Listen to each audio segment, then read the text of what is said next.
esto es el presente. Muy buenas tardes, amigas y amigos. Bienvenidos a Latitud 18, el programa de la Biblioteca Jesús T. Piñero.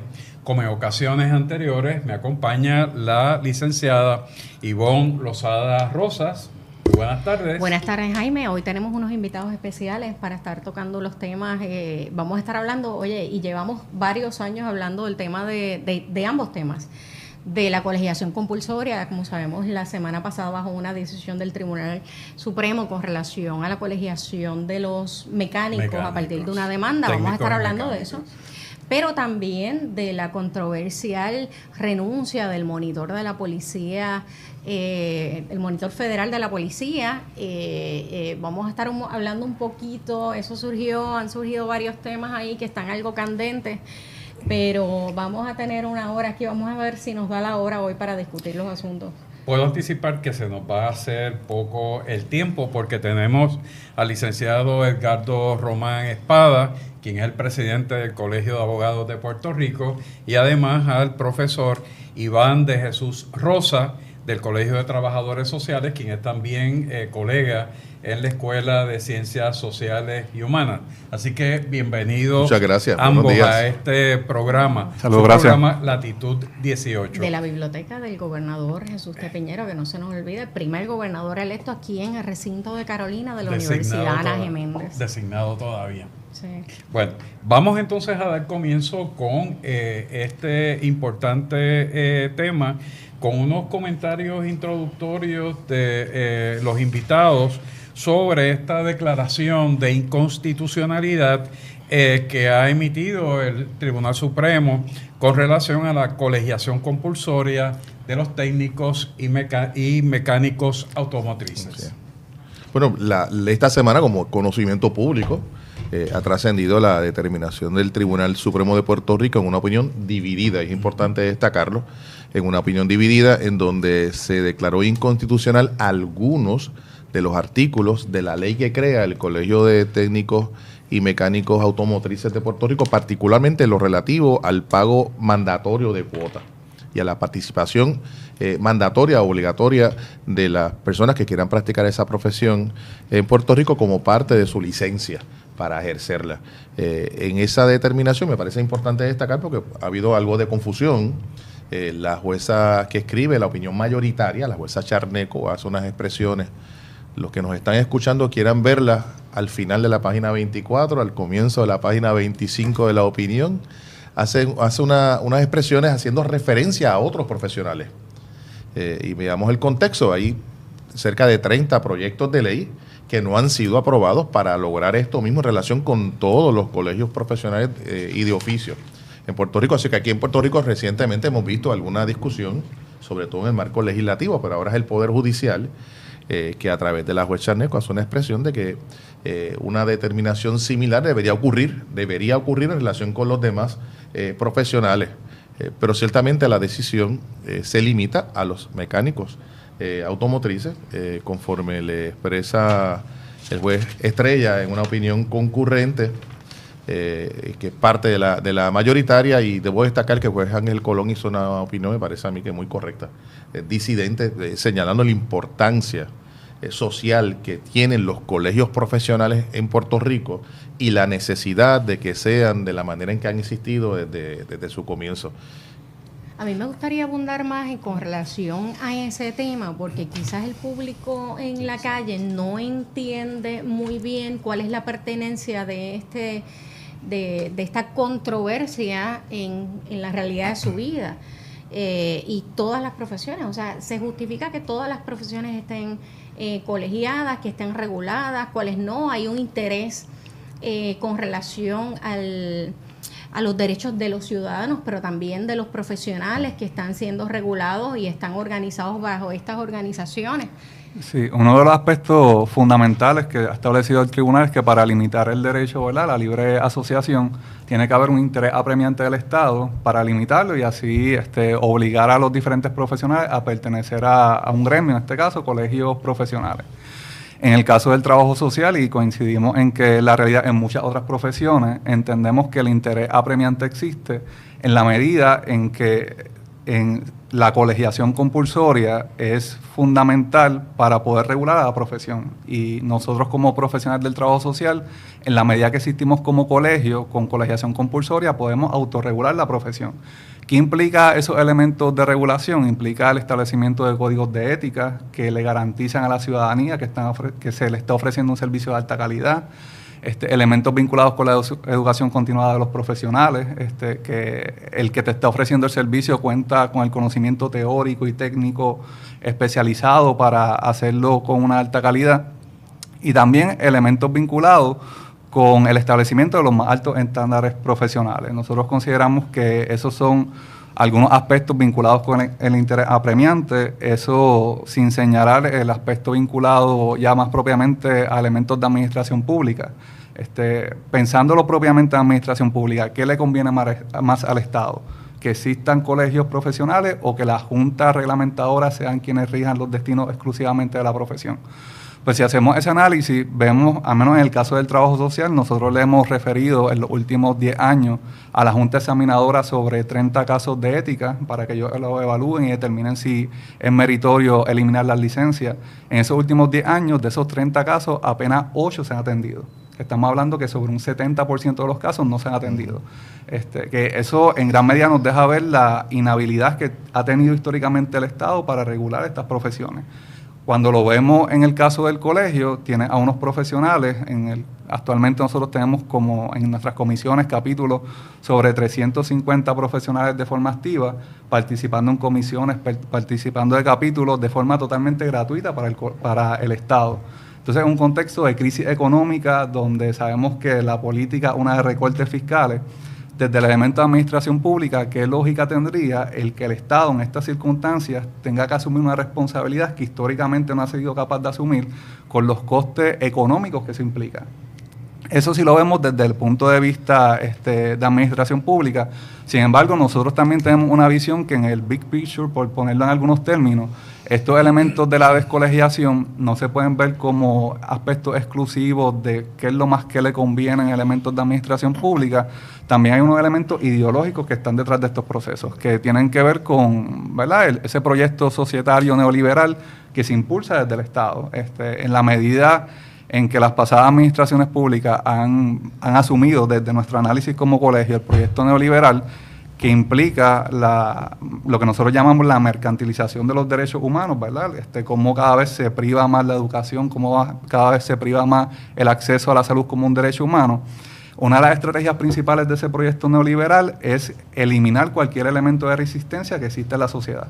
Históricamente, los colegios profesionales, en la medida que tienen un fuerte poder como consecuencia de la colegiación compulsoria, cuando se han visto derechos humanos que desde el Estado pudieran ser vulnerados, ha servido como un elemento de resistencia, de denuncia.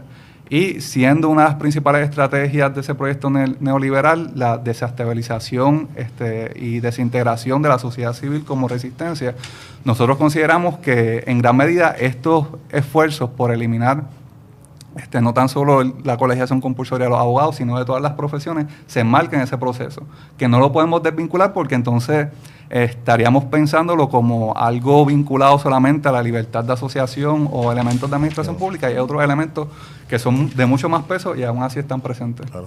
El problema que vemos, y es notable, las juntas reguladoras que existen para cada una de estas profesiones son entidades de gobierno, pero no se le asigna un presupuesto adecuado. Por tanto, la mayoría de ellas realmente son una estructura hueca, sin facultad real para ejercer las obligaciones que vienen llamadas por virtud de ley. A mí me parece, y escuchando al compañero, me parece que esta determinación del Tribunal Supremo se alinea perfectamente en la propuesta que se está dando desde los Estados Unidos también, ya se ha dado en otro contexto, para la desregulación de diferentes experiencias económicas, ¿no? En este caso, de la práctica profesional. Porque eventualmente, luego, una vez el colegio sea voluntario, ¿qué es lo próximo? Pues eliminar la junta. Y no habría la regulación, el control en el área ética, en el área de educación continua, en el área de mejoramiento profesional que podemos lograr a través de los colegios. Y nosotros sabemos que la experiencia del Colegio de Profesionales de Trabajo Social es la de los médicos. los médicos es interesante porque en el área médica, la Junta Médica tiene inclusive más presupuesto, tiene profesionales, tienen abogados allí. Claro. Y la realidad es que lo que ha sucedido en relación con la fiscalización de la conducta ética de los médicos es muy poco, es muy pobre. Aquí se da algo como un tanto extraño. Escuchamos tantas veces, que el gobierno hace las cosas peor que el sector privado. ¿Verdad? Que por tanto lo debe hacer el sector privado, las diferentes cosas, lo escuchamos mil veces. En este caso es al revés. En este caso es el gobierno el que debe hacerlo, no el sector privado. Es decir, en este caso, la misma gente de la manera más solidaria, de la manera más, me parece que más eficiente, que son los trabajadores sociales, las trabajadoras sociales en relación con su profesión, los abogados en relación con su profesión, los médicos en relación con su profesión. Pero hay algo que dice Iván que me hace mucho sentido, sobre todo en un país donde la democracia participativa ha asumido un rol muy protagónico versus, en contra a lo que conocemos, a lo que ha sido la democracia representativa. Claro. Y estas organizaciones y los colegios han asumido un rol de ser portavoces de intereses, no tan solo de los profesionales que representan, sino de la comunidad a la que sirven. Así es. Y un rol que, claro, se convierta en un rol fiscalizador hacia adentro, porque ustedes se fiscalizan a su propia profesión, pero fiscalizador hacia el gobierno, que es algo que el gobierno ciertamente pues no le interesa tener todas estas entidades fiscalizándolo desde afuera. Sí. Y cuando hablaba sobre, precisamente estabas hablando de rol fiscalizador. Claro. No en esos términos. De las organizaciones, pues ciertamente eso es un poco una amenaza para cualquier gobierno. Sí. Y a pesar de que se señala la colegiación compulsoria como algo antidemocrático porque limita la libertad de asociación, realmente lo que está permitiendo es que todos y todas los profesionales, con el mismo voto, porque el voto mío cuenta igual que el colega que se integró la semana pasada, decidan colectivamente el devenir de las profesiones. Lo contrario que se adquiriría cuando se elimina la colegiación compulsoria es que un grupo de 7 o 8 personas nombradas por el gobierno, que sabemos lamentablemente lo que eso muchas veces implica, intereses no necesariamente vinculados con con las necesidades del colectivo, decidan el devenir de una profesión. Entonces, ¿qué es más antidemocrático? ¿El que todas y todos colectivamente decidamos lo que debemos aspirar, o que 7 personas nombradas por el gobierno tengan el poder absoluto para tomar este tipo de decisiones? Y yo agregaría además, desde una perspectiva de derecho constitucional, ¿cómo se fortalece el derecho a la libre asociación, a la asociación de las personas con entidades débiles, con entidades sin recursos, o con entidades que sean fuertes, que tengan la capacidad de regular, de promover el bienestar de la entidad, el expertise, claro, que puedan promover tanto la práctica profesional que se desea como el bienestar del país? La experiencia del Colegio de Abogados pues es histórica en esa dirección. En junio cumplimos 179 años. Wow. 179 años. Y en estos 179 años ya el colegio había experimentado el asunto de no ser una entidad mandatoria. De hecho, fuimos mandatorios desde la década de los 30, realmente. Y con unas aportaciones significativas importantes. El viernes pasado yo estaba con un grupo de abogados en Vieques.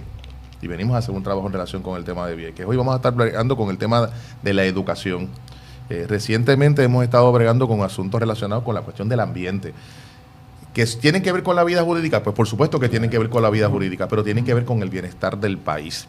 Y yo creo que el derecho democrático a la libertad de asociación se fortalece con los colegios, y el país también recibe el beneficio de la aportación. En ese sentido, se fortalece lo que sería lo que hemos llamado tantas veces como la democracia, ¿verdad? La vida en común, la vida para el beneficio común. Yo coincido con lo que han planteado los compañeros en la mesa, pero quisiera subrayar un poco un elemento que se trajo en una de las intervenciones sobre el contexto histórico en que se está dando esta decisión. Porque estamos hablando de que estos procesos de desregulación, estos procesos del auge del neoliberalismo, ya van a cumplir pronto 40 años, así que están bastante maduros. Esto comenzó en la década del 80, ¿verdad? Y han ido fortaleciéndose y obviamente con el gobierno actual del Partido Republicano y la presidencia de Donald Trump, esto ha llegado a su punto culminante. Así que en ese sentido, me parece que hay que estar muy consciente de esas fuerzas ideológicas, económicas, que están moviendo hacia atrás estos logros de naturaleza social y de naturaleza política también, que son sumamente fuertes. Así que me parece que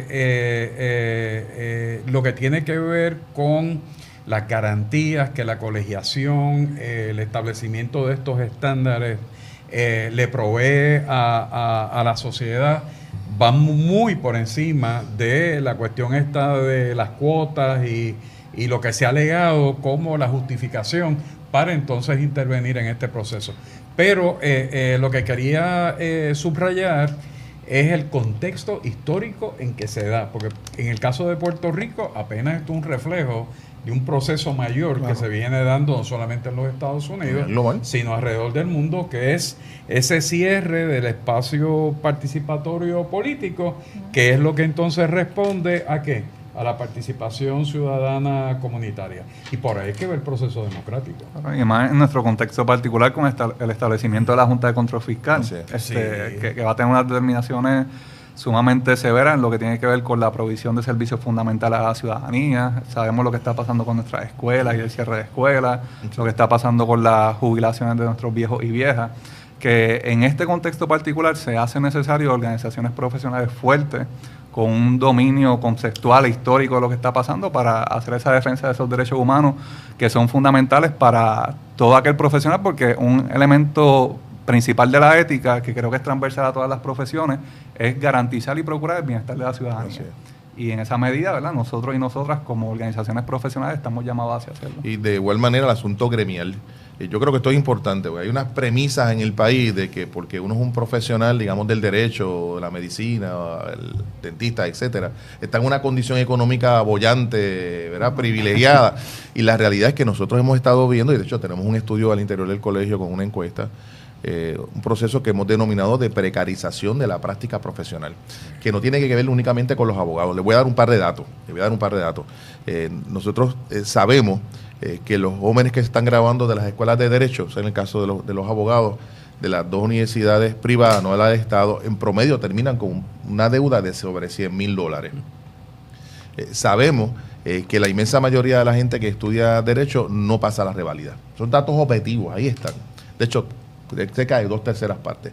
Sabemos de los que pasan la reválida, hay muchísimos que no han conseguido empleo porque antes habían posibilidades de empleo, y otros que han tenido oportunidades de empleo a unos con unos ingresos realmente reducidos. Por tanto, vamos viendo, y sé que esto ha sucedido con otras ramas profesionales, un proceso de empobrecimiento. Entonces, los colegios tienen un llamado al asunto gremial, a proteger a los miembros de la entidad, pero también a señalar como una voz alta y clara y contundente que ese proceso se está dando, porque si pasa con los abogados, yo no quiero pensar qué está pasando con la gente que no tiene estudios universitarios. Sí. Pues el múltiplo va a ser exponencial. Y ciertamente me parece importante ese rol social que tienen los colegios. De igual manera, tengo que decir algo, este proceso también es un llamado, es una alerta para que nosotros empecemos a mirar a nuestras entidades de una manera distinta y no fragmentada. Las comunicaciones intracolegios son indispensables en este momento. La visión de servicio de los colegios son fundamentales. La capacidad de compromiso social debe ser la orden del día. Y a mí me parece que de fondo lo que ha venido pasando en nuestro colegio, en el caso del Colegio de Abogados, los últimos 5 años, que hemos perdido prácticamente 3/4 partes de nuestro presupuesto. Mira, estamos hablando de mucho dinero, evidentemente, pues hay que sustituir el trabajo que pagamos por trabajo voluntario, con lo que ello implica. Y hemos perdido una cantidad de personas que no están pagando la colegiación por razones económicas o algún otro motivo.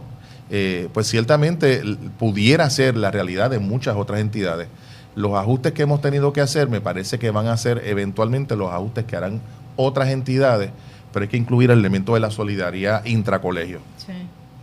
Hay otro punto que figura en otra de las publicaciones, y es que esto apenas comienza, porque en un parte de prensa de Javier Colón Dávila está informando que hay sobre 30 medidas presentadas en esta dirección, ¿verdad? Adelantadas por Jorge Navarro. Así que esto apenas comienza. 30 medidas, pues obviamente son 30 embestidas adicionales que van a tener estos proyectos. Los francos son tanto en el ámbito, ¿verdad?, de los tribunales propiamente, como también en el ámbito legislativo. Sí. Que es un proceso que se está dando de forma intensa, que vemos, ¿verdad?, como esos ataques vienen de diferentes frentes. Sí. Y demanda de nosotros, en efecto, un análisis y un proceso estratégico para defender los intereses que entendemos son prioritarios. Estos proyectos están a nivel de la Cámara de Representantes y ha habido vistas públicas para cada proyecto, ¿verdad?, pues por separado, como debe ser. O sea, no es que estén consolidados en un solo proceso, pero ciertamente esa comisión ha adelantado bastante en el ámbito de las vistas públicas. Yo no sé qué efecto directo tendrá la opinión del Tribunal Supremo, que todavía al día de hoy, es importante destacarlo, no es final y firme, es decir, todavía no es mandatoria, hay unos recursos legales que se pueden presentar en relación con cualquier sentencia. Ya el Colegio de Técnicos y Mecánicos Automotrices adelantó que iba a pedir una reconsideración, eso retrasará el efecto de la sentencia e inclusive si logran éxito en la reconsideración, hasta revertirla. Eso es una posibilidad. Yo la veo un tanto distante. Hay que ver, también veo que el representante Navarro, que es presidente de la Comisión de Gobierno en la Cámara, no sé si la solicitó ya, pero iba a solicitar un memorial del Departamento de Justicia Federal con relación a este issue. No sé por dónde anda. Correcto. Entiendo que sin efecto ya todos los colegios presentamos en vistas públicas, presentamos nuestras respectivas ponencias y en efecto esa fue su contestación. Pero este es el Departamento de Justicia, no el Departamento de Justicia Federal. Y voy a comentar algo importante. Me sorprendió la posición del representante Navarro, que está a favor de la colegiación compulsoria en algunas de las profesiones. Así es. Y lo leí y dije, estaré leyendo bien. Yo no, pero así es. Él ha sido bien crítico y bien juicioso en este aspecto particular. Quien lo está adelantando propiamente es José Aponte, que es el autor. Que es el autor y quien los presenta.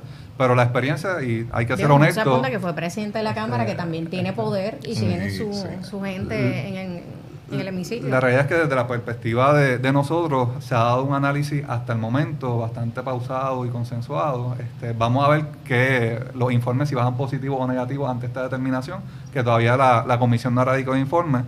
Pero la realidad es que se ha dado el espacio para que los diferentes colegios en la legislatura expresen sus posicionamientos y creo que en gran medida también eso nos ayuda en casos legales futuros, ¿verdad?, que se vean en el tribunal para establecer el interés apremiante que entendemos tienen estos colegios. Hay un nivel de dificultad que se agregó a última hora en ese caso del Tribunal Supremo que va a tener consecuencias sobre el proceso legislativo y fue la postura que asumió el Departamento de Justicia de Puerto Rico. En el caso, cuando uno, y es un planteamiento que es importante explicar, cuando se da un proceso judicial de impugnación constitucional de una ley, de ordinario el Estado viene obligado a defender el valor constitucional de cualquier ley. Esa es la obligación. Sí. En este caso, el Departamento de Justicia comparece ante el Tribunal Supremo, mediante su escrito, y reconoce y plantea que no hay un interés apremiante del Estado. En ese sentido, reconoce entonces la inconstitucionalidad de la ley, algo totalmente inusual. Y evidentemente yo no conozco si van a hacer alguna presentación de parte del Poder Ejecutivo a través de la Secretaría de Justicia en el proceso legislativo mediante un memorial, ¿no?, que tenga alguna consecuencia sobre ese informe final que hará esta comisión en la Cámara. Todavía en el Senado esto no se ha iniciado, por tanto el proceso legislativo va a ser mucho más lento, mucho más lento. Hay que ver, como sé que hay una preocupación con la excesiva regulación. Este país está sobreregulado y tenemos, la legislatura tiene una tendencia histórica a controlar, limitar, regular, legislarlo todo. ¿Cómo se puede establecer esa línea, ese balance entre regular una profesión sin sobreregularla? Lo que establece, lo que podría representar una carga para nosotros los profesionales colegiados, pero también para la ciudadanía, porque hay gente que dice, no, mira, es que este país está sobreregulado que cada cual haga lo que quiera y no sé qué, y se colegia, no se colegia. ¿Cómo podemos establecer ese balance? Y no es esta legislatura, esto es histórico, en una legislatura que a veces tiene muy poco espacio para escuchar precisamente a las organizaciones que tienen expertise sobre los temas específicos. Así que, nada, vamos a ver qué ocurre con este tema. Como ya hablaron, esto va para largo. Este tema ya lleva unos añitos, a partir del 2008 que comienza toda la controversia con el Colegio de Abogados. Así es. Y los intentos y las acciones de eliminar la colegiación compulsoria por la legislatura en aquel entonces. Vamos a dar paso al otro tema de la mañana. Sí, hemos estado, Dios mío, seguridad. Recibimos sorpresivamente, porque no nos lo esperábamos, la mayoría del país, renuncia el monitor de la policía. Pero tengo que hacer un poco, que la gente que en la calle dice, pues el monitor, ¿qué es lo que hace el monitor de la policía? Tenemos que recordar un poco, en 2008, el Departamento de Justicia Federal inicia una investigación por alegados patrones o prácticas de violaciones de derechos civiles de parte de la policía. Esta investigación culmina en el 2011 con 3 hallazgos principales. Entre estos está uso excesivo de la fuerza en violación a la 4ª enmienda de la Constitución de los Estados Unidos, uso de fuerza irrazonable y otra conducta impropia dirigido a suprimir el ejercicio de libertad de expresión protegida por la 1ª enmienda de la Constitución de Estados Unidos, y el tercero, registros y allanamientos irrazonables en violación de la 4ª enmienda. A partir de ahí también se establecen unos requerimientos de cumplimiento que están en la profesionalización del cuerpo de la policía, trabajar el tema del uso de la fuerza, registros y allanamientos, igual protección de las leyes y no discrimen, adiestramiento a la policía, interacción con la comunidad, la transparencia. Y han pasado ya, ¿cuántos? Desde el 2011, llevamos 8 años. Un poco esto era un plan a 10 años. Yo no sé cuánto hemos avanzado, cuánto afecta ahora la renuncia del monitor, que me parecía que era una persona que estaba muy comprometida con llevar a cabo este plan de la reforma policíaca. Y me preocupa un poco. Ya sé que designaron un nuevo monitor y que es alguien interno, aunque también hay una controversia de si renunció o si cerró la oficina del monitor, que he estado escuchando. Este asunto es uno sumamente grave. Y vuelvo yo a la historia, porque quien no la conoce sencillamente está condenado a mirarla sin comprenderla. Si nosotros hacemos un poco de reflexión, desde la década del 70, los niveles de violencia policíaca contra las comunidades, contra los rescatadores, contra sectores perseguidos por razones de naturaleza ideológica, han sido constantes. O sea, solamente mencionar a Adolfina Villanueva, rescatadores de terrenos, Villa Sin Miedo, el carpeteo. De eso es lo que nosotros estamos hablando, del uso excesivo de la violencia y el uso excesivo también del poder del Estado para violentar los derechos políticos de los ciudadanos. Así que esta iniciativa, y obviamente todo eso con sus periodos y sus magnificaciones. Obviamente la intervención del Tribunal del Departamento de Justicia Federal nos llenó de alguna esperanza, porque podía haberse convertido en un verdadero freno a ese proceso, pero el resultado es que no ha sido así, y que a pesar de la participación positiva de Claudio, cuando abandona el cargo está planteando hace unos señalamientos muy serios de mal uso y mal gasto de recursos económicos, y además que no tiene confianza en cómo se está llevando el proceso. Pero claramente también frente a los organismos de control del Estado ha estado una persona que sencillamente no responde a estas iniciativas. Así que yo creo que esto nos debe de llevar, esta renuncia de Arnaldo Claudio, nos debe de provocar una reflexión sobre lo que ha sido históricamente la policía, lo que debía de ser y cómo transitar de ese pasado nefasto a el presente. Claro, claro. No podemos olvidar que parte de ese pasado fue el Cerro Maravilla. También. Que hubo asesinatos y no fueron los únicos. No podemos olvidar que en ese parte de ese pasado también hubo unos problemas graves, gravísimos, de corrupción policíaca, y que hubo coroneles de la policía encausados. Claro. Y recuerdo que hubo una división completa de narcóticos en el área oeste que fue encausada por las autoridades federales por corrupción. O sea, que ciertamente al nivel de la policía, que viene llamada a la protección de la ciudadanía, a la protección de los valores democráticos, a la protección de la propiedad, ¿no? Las libertades, etcétera, se ha dado una experiencia, y no digo esto en relación con todos y cada uno de los policías, porque sería totalmente injusto. Sí, sería injusto generalizar. Claro, pero yo creo que es importante destacarlo. Ellos trabajan en condiciones pésimas, precaria, mal pagos. Así es, así.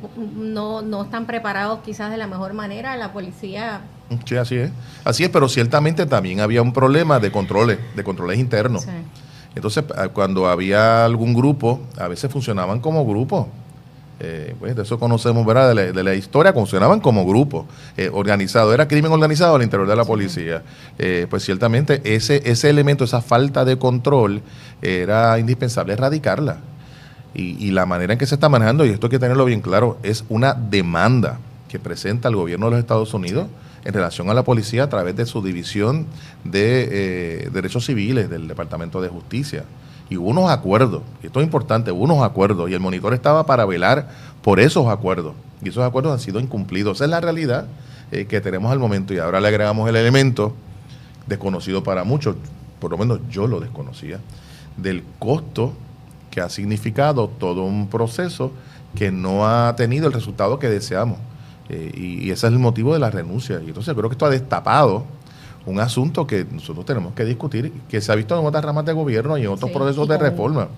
Y en otros procesos de reforma lo hemos visto. Sí, los que viven de la crisis. Así es, ciertamente. Y naturalmente, él hace unas expresiones, yo creo que parciales.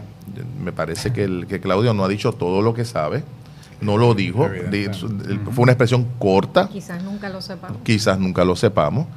Yo tengo que reconocer que el juez El Pi hizo una serie de vistas públicas, recuerdo que hizo en Ponce, que abrió esto a la comunidad, o sea que también veíamos de parte del juez El Pi un interés en atender el asunto. Eso es un hecho objetivo, ahí está, pero el señalamiento de que hay intereses familiares dentro de un bufete grande del país que se están beneficiando, vimos en los medios que se hablaba de más de $500,000 en 6 meses. Wow. En 6 meses, pues ciertamente preocupa. Claro, y cuando consideramos el contexto histórico, pero también pensamos en el presente, uno de los asuntos que más discusión pública ha tenido es el incremento de la criminalización de la protesta, ¿verdad? Como de unos cuantos años para acá, personas que protestan, unos casos más ejemplares, es aquellos que han estado protestando en contra de las cenizas, ¿verdad? Y del efecto de las cenizas, como han sido criminalizados, las manifestaciones en el 1 de mayo, ¿verdad? Por tú salir a la calle y protestar, te cualifican como un criminal, el tú tener, ¿verdad?, tu cara vendada, que implique el que te erradiquen unos cargos particulares, que en el contexto particular que estamos viviendo, sí necesitamos una policía que enmarque su ejercicio profesional en lo que son los derechos humanos, en el respeto a los derechos civiles y la ciudadanía. Y ciertamente es preocupante que al día de hoy salga a relucir como producto de esta renuncia, que esos puntos por cumplirse todavía se están trabajando, están bastante atrasados por las implicaciones que eso tiene para todos y todas. Claro, yo quiero compartir una experiencia de conocimiento propio y personal, de representar personas en el año 2010 y en el año 2017. Y es un elemento que apenas se discute, es el asunto del secuestro de personas. Lo voy a decir de esa manera. Yo tuve clientes que fueron arrestados en manifestaciones, fueron llevados a un cuartel. Una de ellas estuvo más de 24 horas en un cuartel. Al próximo día la citaron al tribunal una semana más tarde. Nunca, cuando vamos al tribunal, no le radicaron cargo. No se sabía por qué la habían arrestado. No se sabía quién la había arrestado. Eso dentro de un contexto de una manifestación en el año 2010 contra estudiantes universitarios. En el 2017 estuvimos en el cuartel de Manuela Pérez hasta las 3:30 de la mañana con unos arrestados a las 3 de la tarde. Y eran 3. De igual manera, estuvieron arrestados, eran participantes de manifestaciones públicas, pero no habían cometido ningún delito. No había ni siquiera un cintillo de evidencia para presentar un cargo criminal y que en regla 6 se sostuviera. Y la policía de Puerto Rico, después de ese proceso, los libera, los señala para una semana más tarde, y a la semana nos dicen no, que no vamos a radicar cargo. Y uno no sabe ni siquiera por qué estuvieron arrestados, más allá de que habían sido manifestantes o participantes de un elemento que es básico, que es parte de los derechos civiles de la población, que es el derecho a hacer expresiones públicas, a marchar en la calle, etcétera. O sea, que yo creo que es importante señalar este asunto porque es uno de las faltas de controles. Si la policía va a arrestar a alguien es porque cometió un delito o porque se cree que cometió un delito de manera razonable y se va a procesar para que esa persona se defienda. No es para sacar a alguien de una manifestación, encerrarlo en el cuartel de Atorrey Oeste o en el cuartel de Manuela Pérez o en el cuartel de Bayamón, que es donde los estaban llevando, para sacarlos, ¿verdad? Que no sigan continuando en las manifestaciones. Sí. También volvemos otra vez a los contextos. Esto lo estamos observando en Puerto Rico, pero esto es algo que está ocurriendo también en los Estados Unidos de manera regular. Es cierto. Así que volvemos a ver, debemos de ver esto en esa visión de estos grupos, en muchas ocasiones élite de la policía. Hay que destacar el rol de esos policías que respetan los derechos civiles de los ciudadanos. Pero uno observando las noticias diariamente es preocupante desde la forma en que se arresta a un ciudadano. O sea, el uso de la fuerza excesiva sencillamente para esposarlo, aunque ya la persona se haya sometido. Creo que hay un contexto de violencia en las acciones de la policía, incluso la manera en que se dirige a los ciudadanos, porque hay formas y hay formas. Claro. Que sencillamente nos preocupan en términos de todas las expresiones que se están dando. Cuando mencionamos el 1 de mayo es que es como una acción recurrente, porque ya se anticipa que cualquier protesta en ese día es casi incurrir en terrorismo, ¿verdad? Porque a veces las expresiones son esas. Así que verdaderamente es preocupante que una figura como Claudio, en quien nosotros pusimos cierta esperanza en que pudiera adelantar por su proyección de seriedad, de persistencia, no haya podido lograrlo y que al renunciar haya hecho unos señalamientos que, aunque breves, sumamente preocupantes, porque comprometen todo el proceso. Claro, sí. y al menos, ¿verdad?, una reflexión que de nuestra parte hemos tenido es de la relevancia de la educación en derechos humanos, principalmente para la policía, porque nosotros vivimos en una sociedad patriarcal, heterosexista, racista. Tenemos que pensar que los policías son parte de esa sociedad, por lo tanto van a ser tan patriarcales, heterosexistas, machistas como el resto de la sociedad, con el agravante que a ellos se les legitima la utilización de la fuerza. Sí. Entonces, en la medida que a ellos se les legitima la utilización de la fuerza, su educación y capacitación en estos temas tiene que ser mayor que a la sociedad promedio, por las implicaciones que puede tener no tener conciencia sobre estos temas. Claro, que eso entró dentro del aspecto de la profesionalización, que yo creo en eso. Ha habido algunas controversias con relación a ese tema. Eso es algo que podemos abundar eventualmente. Está claro que Ana Geméndez es una de las entidades que se ha mencionado para trabajar una alianza público-privada con relación a la Academia de la Policía. Pero no están las partes aquí, sería injusto de mi parte, trabajar ese tema ahora. Pero a mí lo que me causa sorpresa también, yo creo que era público, me da la impresión de que era público, que no había una buena relación con Arnaldo Claudio y el secretario del aparato de seguridad pública, en este caso Pesquera, bueno, ¿con quién se llevaba Pesquera? Fue una figura muy controversial desde que entró y ahí no había muy buena química. Pensé que, bueno, pues a lo mejor cambia el secretario y hay mejor comunicación. Irónicamente, con quien explota no es con el secretario, sino la controversia con quien surge es con el juez Elpi. ¿Quién lo nombró? que realmente Claudio llega a este puesto porque el PI lo nombra. Es decir, que había un elemento, digamos, de confianza de parte del PI hacia Claudio. Lleva un tiempo trabajando, esto no es una cosa de la noche a la mañana y ahora pues se da ese elemento sorpresivo. Pero no hay duda de que Pesquera era parte del problema, que había una resistencia a la implementación de los cambios de profesionalización que había que hacer en la policía de Puerto Rico. Pesquera era el mejor ejemplo de lo que había que cambiar. Claro, por supuesto. Era sencillamente el modelo antagónico en este proceso. Sí, es un asunto de actitud que él no entendía y Sí. estaba permeando en todo el aparato de seguridad. Y los mismos gremios policíacos querían su renuncia. Es decir, ni siquiera los integrantes del cuerpo de la policía lo querían en la dirección. Lo que sorprendía era cómo se mantuvo en el puesto por tanto tiempo.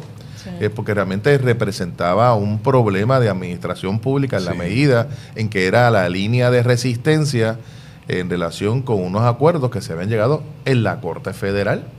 O sea, que hacía quedar mal al gobierno de Puerto Rico por ese tipo de actitud. Y de imagen gubernamental, porque yo recuerdo también las protestas de los alcaldes, que muchas de ellas se expresaron justo en los días previos y posteriores a la salida de Pesquera, cuando alcaldes como el de Fajardo planteó: yo nunca lo he visto, yo nunca he hablado con él. Y esos son figuras claves de la seguridad pública en los municipios de Puerto Rico. Sin contar el regalito final de las mofas, ¿verdad? Cuando se ocultó sobre la escolta. Ya ahí como que, o sea, es momento de que ya no hay vuelta atrás. No hay vuelta atrás. Sí. Caramba, todavía nos queda mucho que hablar, pero les agradezco mucho la presencia y la participación de ustedes hoy en el programa. Estos temas todavía van para largo ambos. Vamos a ver qué ocurre con la reforma de la policía. Hay que desmenuzarla y ver. Ya se supone que en términos de 10 años, llevamos 8 años. Vamos a ver qué ocurre, y también con el asunto de la colegiación. Vamos a ver cómo progresa el asunto a nivel de tribunal y también en la legislatura, porque tenemos estos proyectos que están pendientes de colegiación, y es interesante cómo se están jugando los poderes ahora con relación a las posturas. Por un lado, Georgie Navarro, que está sorpresivamente a favor de la colegiación en algunas profesiones. Por otro lado, el expresidente de la Cámara, Aponte. Así que veremos qué ocurre. Le agradecemos muchísimo. Pero yo estoy seguro que volverán. Por supuesto. Obviamente el Colegio de Abogados interviene. Al presidente, que no se me vaya. No me voy a ir. Quiero conocer con más detenimiento estas facilidades tan hermosas. Y creo que lo vamos a tener muy a menudo, porque hay mucho espacio para el colegio, con iniciativas que estamos desarrollando. Bueno. Y además con el Colegio de Trabajadores Sociales, que juega un rol también muy importante en nuestra sociedad. Vamos a pasar, tenemos a la licenciada Francesca Jesús, que nos va a acompañar ahora un momento. Si quieren nos esperan. Y gracias otra vez, Gracias. Muchas gracias. Y presidente, lo veo en 5 minutitos. Pues mira, en estos días, ayer estuvo... Nos vemos. Ayer el sistema hizo lanzamiento de una nueva campaña, que Francesca nos va a hablar sobre ello. Una campaña dirigida, siéntate por aquí, Francesca. Campaña dirigida, y bienvenida nuevamente. Saludos, Francesca. Buenas tardes. Placer estar aquí. Acércate un poquito para acá, para que te vea, hasta que te veas aquí.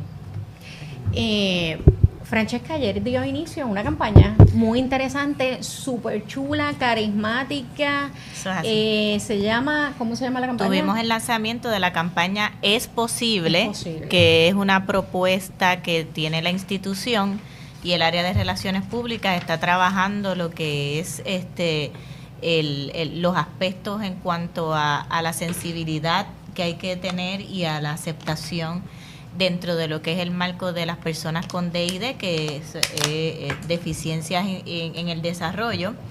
Y entonces ayer se lanzó esa campaña aquí en el auditorio de Piñero Boc, donde hubo presencia del público en general, y también de todos los comisionados que trabajan en Puerto Rico con este tipo de temática. Tuvieron una reunión en la mañana y luego entonces se dirigieron a lo que fue el lanzamiento de la campaña en una actividad muy bonita, muy estructurada, donde tuvimos oradores como el profesor, el doctor José Morales Sousa, que dio la bienvenida, un mensaje extraordinario sobre lo que es vivir con algún tipo de deficiencia en el desarrollo, y también tuvimos a un estudiante de la Escuela de Educación que conmovió a los presentes hablando sobre su experiencia y también exhortando a esa sensibilidad y a la apertura que debemos tener todos y todas ante ¿verdad? este tipo de situación.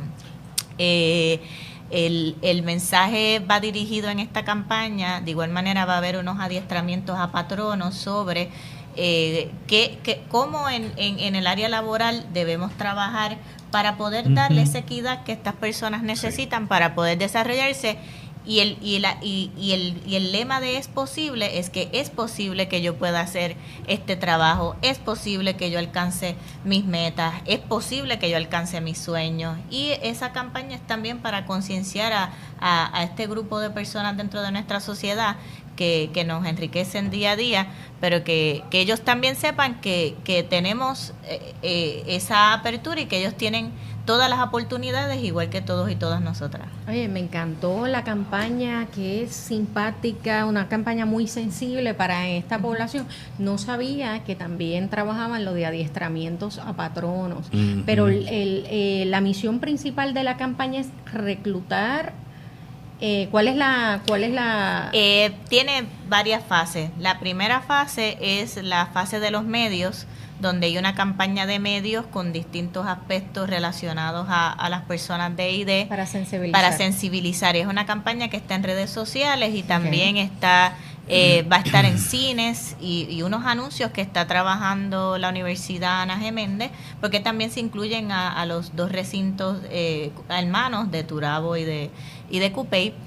Y eso es una primera fase. La segunda fase es dar esa publicidad y establecer lo que es el proyecto y poder integrar a estas entidades comunitarias que trabajan con personas de ID, que están integradas dentro de lo que es el Consejo Estatal de personas con impedimento, está integrado en este proyecto. Entonces, hay una parte que es para adiestramientos a patronos. Esa parte es importante. Que es el impacto que va a tener directamente para ¿verdad?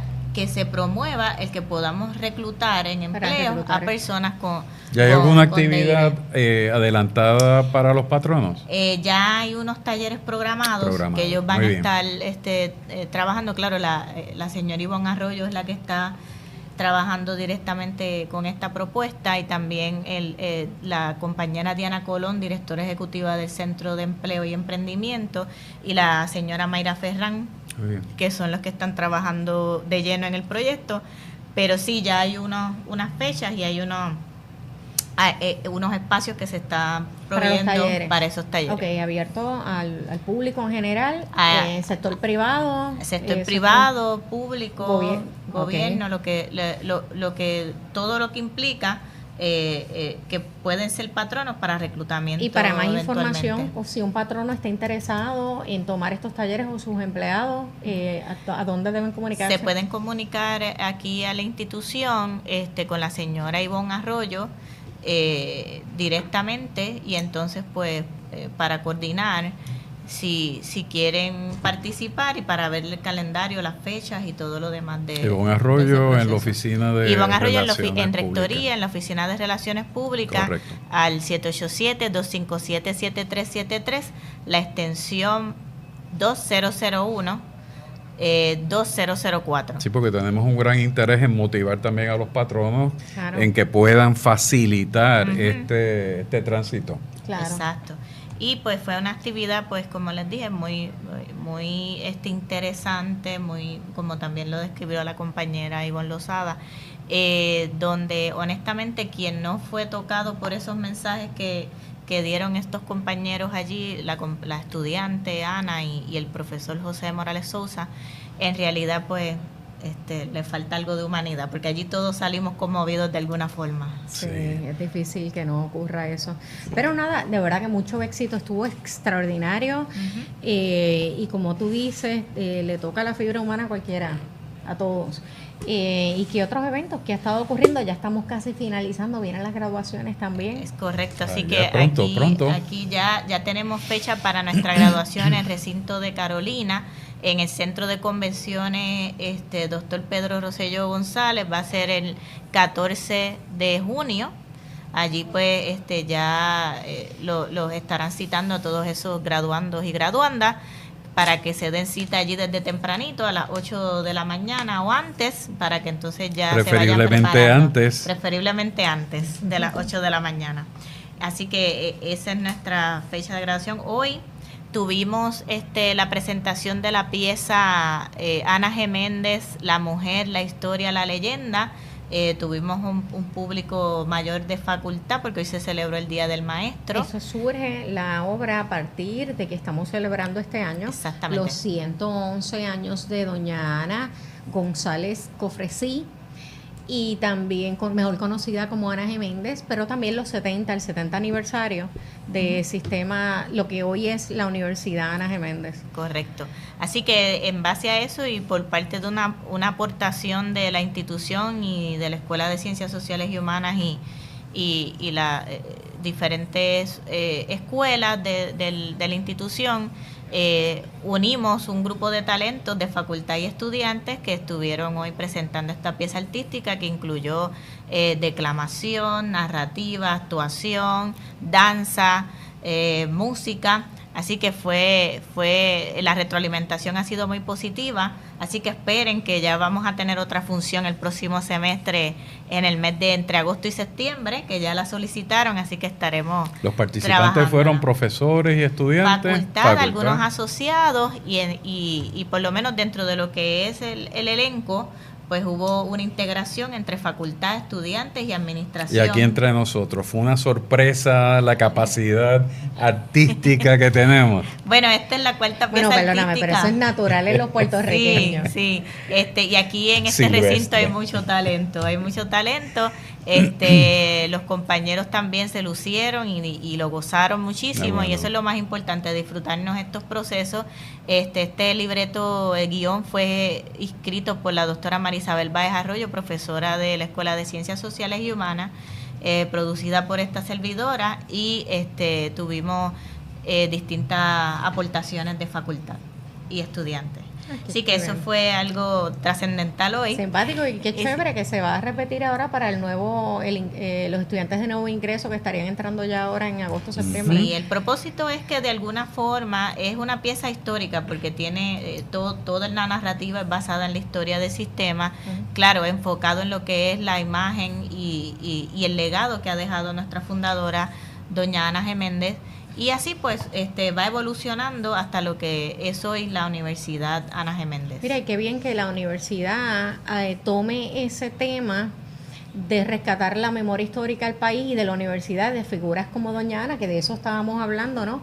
De ese vacío de memoria histórica que hay en unas generaciones que desconocen la historia básica. Sí. De Puerto Rico, de quiénes fueron sus mujeres, sus hombres, de datos históricos. Así que, de hecho, nosotros aquí en la Biblioteca Jesús T. Piñero vamos a estar trabajando unos proyectos en esa área, pero qué chévere que esos eventos se están dando precisamente aquí, en la Biblioteca del Gobernador Piñero. Y en efecto, esas funciones que vamos a estar trabajando el próximo semestre van dirigidas al público en general, pero también pretendemos traer escuelas del área, que sea abierta a estudiantes, ¿verdad?, de la institución, asociados, facultad y público en general. Sí. Pero es el propósito, llevar el mensaje y que se conozca el legado y la historia de nuestra fundadora y de nuestra institución en Puerto Rico. Así que importante que mañana vamos a tener el segundo simposio de diversidad, equidad e inclusión, que este evento es de la EM Business School. Dos profesoras están trabajando junto a nosotros este evento. Todavía tienen tiempo para hacer su registro. Pueden entrar a www.cesar.edu suagan.edu/simposio diversidad para que puedan entonces inscribirse. ¿Y dónde pueden llamar? Y pueden llamar al 787-257-7373, extensión 3154. Okay, yo le voy a dar compartir en las páginas, en las plataformas de la Biblioteca Jesús T. Piñero. Me parece muy interesante el tema. En efecto, este simposio el pasado año tuvo muy buena acogida. Claro está, los temas sobre dentro de lo que es la innovación, pero trabajar lo que es la diversidad, la equidad y la inclusión, que inclusive está dentro de nuestra misión institucional y nuestros propósitos principales como institución. Son temáticas importantes y de mucha envergadura para lo que estamos viviendo hoy día. Tienen temas como creando una cultura de inclusión en entornos de aprendizajes virtuales, salud, psicología de hombres gay y hombres y mujeres bisexuales en Puerto Rico, fomentando la diversidad en la investigación científica, estudio de casos sobre Vermont EPS Core. Así que tenemos, ¿verdad?, distintos temas que van a estar trabajando en unas plenarias y también en unas actividades que se dan concurrentes a lo que... ¿verdad? ¿A qué hora comienza el evento? Comienza a las 8 de la mañana y termina hasta las 3:30 de la tarde. Pues, así que va a ser aquí en el auditorio de Piñero Boc y también en los salones anfiteatros del Pasillo F. Aquí al lado, sí. Sí, así que les invito a que podamos ¿verdad?, participar de esta actividad que va a ser muy ¿verdad?, de gran beneficio para todos. ¿Sí? Exacto. Así que, pues, por lo menos en lo que es esta semana, cerramos con esta actividad. Luego, el martes 21 de mayo, vamos a tener el concierto de la banda Pequeños Gigantes aquí en el auditorio de Piñero Boc, que esa es la banda de niños de aquí del municipio de Carolina, que ya es el segundo año que van a estar con nosotros. Así que les invitamos a que se comuniquen con nosotros. Se pueden comunicar al 787-257-7373, extensión 2160, para más información si les interesa participar de este evento. Sí, que Carolina tiene unos proyectos musicales en el área de las artes musicales extraordinarios. Pero eso también responde a la visión de el alcalde Personal, Aponte Padre músico, con la creación de la Escuela de Bellas Artes y los proyectos de naturaleza cultural, sí, que obviamente y han es fructificado. interesante ver al alcalde sí, tocando en la banda municipal, sí, que es espectacular. La trompeta es lo que él toca. Ah, sí. Sí, es viento, toca el alcalde, y él con su uniforme y todo, y como él es como un músico más. Ay, pero está, sí, siempre viene una actividad que hubo aquí, varias actividades. Sí, tuvimos hace un par de meses atrás. Pues entonces cuenta esa banda con un apoyo continuo. Sí, sí, definitivo. Y entonces, por último, les invitamos el miércoles 29 de mayo y el jueves 30 de mayo al Congreso Internacional sobre las mejores prácticas en la educación enfocada en competencias. Esta actividad es de la Vicerrectoría de Asuntos Académicos y está a cargo el proyecto de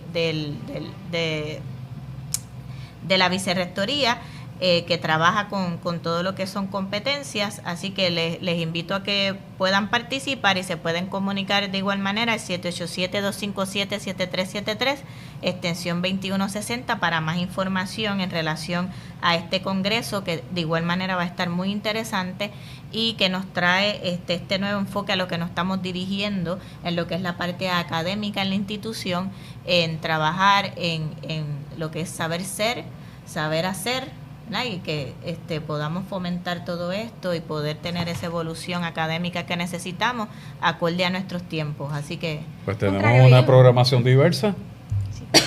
Entre lo serio, educativo y lo divertido. Sí. Haznos llegar toda esa información para Muy que bien, ya el público se pueda mantener informado y tenga conocimiento y se puedan registrar a través de las plataformas de la Biblioteca Jesús T. Piñero en Facebook, Twitter, Instagram, y también en la página de Jesús Tpinero.org, así como las páginas de sistema universitario de la Universidad Ana G. Méndez, aquí recinto de Carolina. Y ya hemos terminado por hoy. Ha sido un programa muy interesante. Desde aquí, nuevamente en la Biblioteca Jesús T. Piñero, primer gobernador, último gobernador designado, primer gobernador puertorriqueño. Recuerden que vamos a estar el próximo jueves aquí, a la misma hora, a las 12 de Latitud 18, desde la Biblioteca Jesús T. Piñero. Así que buenas tardes. Buenas tardes. Buenas tardes.